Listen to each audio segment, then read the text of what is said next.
Em uma colina solitária no vale de Tera, em um tempo de grande sofrimento para Israel, ergue-se a história de Elias e o rei Acasias, narrada em 2 Reis 1. O novo rei havia herdado o trono de seu pai Acabe e com ele herdara também um coração endurecido. Num acidente inesperado, Acasias caiu da sacada do seu palácio em Samaria e ficou seriamente ferido. Em desespero, ele enviou mensageiros para consultar Baal-Zebub, o deus de Ecrom, sobre se sobreviveria à enfermidade. Mas Deus, com zelo por seu povo e por seu nome, chamou seu profeta Elias e o enviou ao encontro dos mensageiros com uma palavra clara. Por que consultar um Deus estrangeiro, se há um Deus vivo em Israel? Os mensageiros caminhavam pelo deserto, preocupados e silenciosos, quando a figura de um homem surgiu à distância. Vestia-se de maneira simples, com uma capa de pelos e um cinto de couro na cintura. Sua voz forte cortou o vento. Para onde ides? Eles responderam que iam procurar orientação de Baal-Zebub a mando do rei. Elias olhou fixamente e disse: Assim diz o Senhor: acaso não há Deus em Israel para que vais consultar Baal-Zebub? Por isso não te levantarás do leito em que estás. Aquelas palavras, secas como o deserto, ecoaram na mente dos homens. Ao retornarem, contaram tudo ao rei. Como era o homem que vos falou? Perguntou Acasias com voz trêmula. Um dos servos respondeu: Era um homem vestido de pelos, com um cinto de couro. O rei cerrou os punhos. É Elias, o tisbita, gritou. Mandem um capitão com 50 soldados. Quero esse homem aqui agora. O ressentimento fervia em seu coração doente. Em vez de se humilhar, decidiu enfrentar o mensageiro de Deus. O sol queimava forte quando o capitão chegou à colina onde Elias estava sentado, contemplando o horizonte. O oficial gritou de baixo: Homem de Deus, o rei diz, desce. Elias levantou o rosto ao céu e respondeu serenamente: Se eu sou homem de Deus, que desça fogo do céu e consuma a ti e aos teus 50.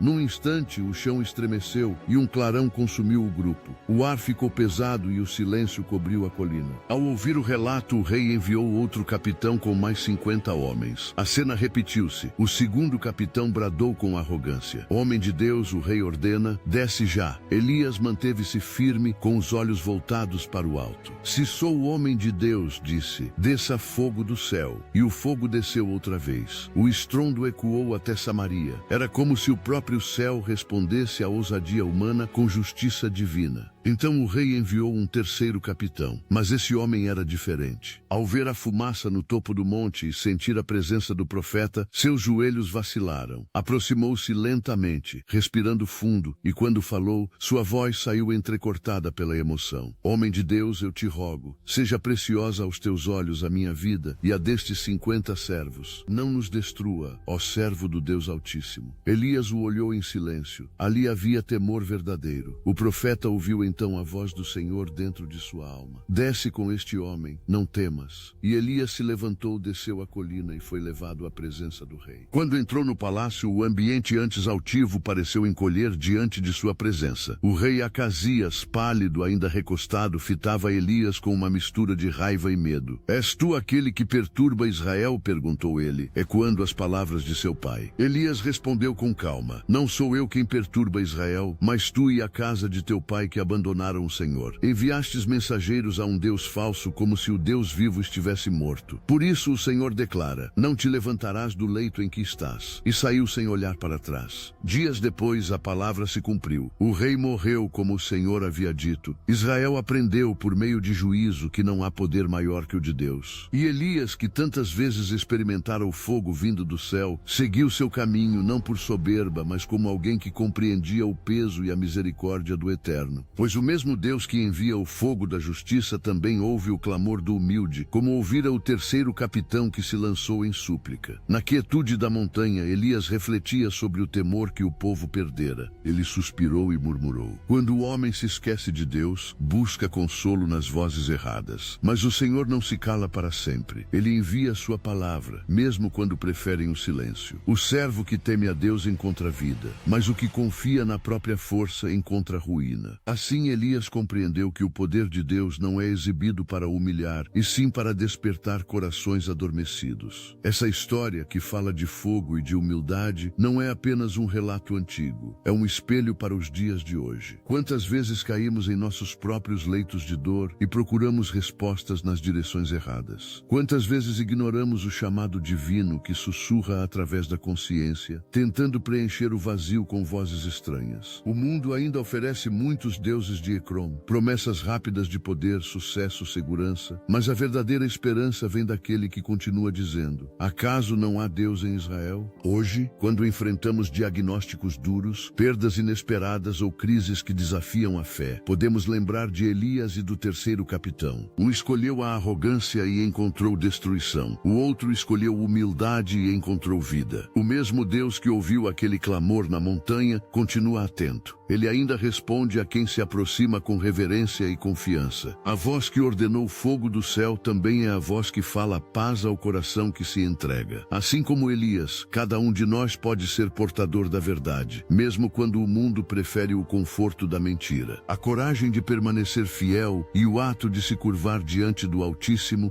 são duas faces da mesma fé. Que aprendamos a reconhecer quando é tempo de descer do monte, não em desobediência, mas em obediência à voz que diz: vai, não temas. É na fraqueza reconhecida que Deus revela sua força. Se você gostou desta história e deseja inspirar outros com mensagens de fé e coragem, curta e compartilhe para que mais pessoas possam lembrar que ainda há um Deus vivo em Israel e no coração de todos nós.